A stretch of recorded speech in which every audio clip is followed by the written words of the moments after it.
As game companies release these big AAA adventures that cost millions upon millions of dollars to make, it is important to look back to the heyday of Flash games, where you could play thousands of simple games a lot, which you obviously still can, but have been largely replaced by mobile games. These games were usually made by one person and were most of the time just terrible, or games that you would play once and be done with. But then there were a small amount that weren't like that, games that were intricate and could take more than just a few minutes to finish.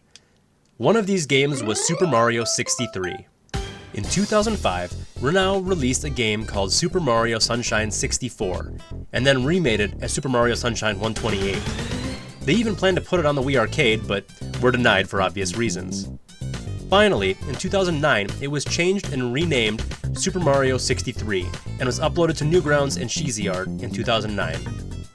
For the remainder of this video, I'm going to explain why Super Mario 63 is one of the best, if not the best Flash game of all time, due to every factor that goes into the game. The story is quite simple. Mario goes to Peach's castle, Bowser and Magic Koopa show up and cause chaos, and Mario has to find Shine Sprites to restore the Power Orb. Simple enough, right? The story is obviously not why someone would play this game, but it is because of the amazing level design. It is basically a 2D Mario 64 with some Galaxy references like the orange launch stars and even some Flood Machine from Sunshine. And these graphics in the game are just spectacular and are really reminiscent of Mario and Luigi's Superstar Saga. As you can see on screen right now, these are the sprites for Mario with different versions of the Flood. For a Flash game, there's just a great amount of detail. Each level really resembles its 64 counterpart.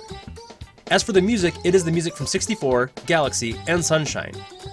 Each of those games have incredible soundtracks, so there are no problems in that department at all. Okay, now time to get into the detail on some of the levels. Like 64, you start off with Bob-omb Battlefield. You see a lot of familiar sights, such as the cave with the metal bars making it like a prison. You have the mountain, where you have to climb up dodging obstacles, and of course, King Bob-omb awaits you at the finish line. There is more to this level, however. You can collect silver stars in the clouds to make a Shine Sprite appear. You can go in Sunshine, like Secret Level, where you do some precise platforming. While we won't go into too much detail on the later levels, you will see the desert, ice, water, Boo Mansion levels, and more as you would see in 64. Personally, my favorite is the Boo Mansion. They all somehow feel like they are just 2D versions of 3D levels, and also something completely different. I don't think I really need to go over this, but for most levels, you jumping into paintings to go into them doesn't really need explaining.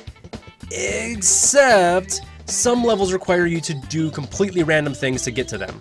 Like, in one level you reach by ground pounding a certain part of the floor, or you just jump through some random walls. Some more direction would have made this a lot less frustrating. Anyway, after you progress through enough levels and reach the Bowser fight where he has the Orb of Power, he starts to destroy the castle with the Meteor of Ultimate Destruction. Yeah, I'm not making this up. Then he starts talking about purging other creatures and only having his master race of Koopas. Yeah, again, this is not a joke. And it gets weirder after that.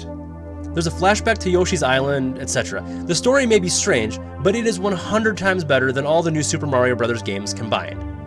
It isn't just Bowser kidnapped the princess, go rescue her. There are actually some story elements. Now, the story is taken pretty seriously, but the Toads do have some pretty comedic dialogue. One talks about the 2008 economic crash, which was just a year before this game was made, and there are just countless other references in 63. Okay, back to the story. So, complete a few more levels, do a really challenging but also really fun castle level, and you reach Bowser. Or is it Bowser? Nope, it's a robot Bowser in a clown car. Once you defeat him, you move on. Do some platforming, and you then move on to actually face Bowser. You go around just throwing him around, win, and save Peach.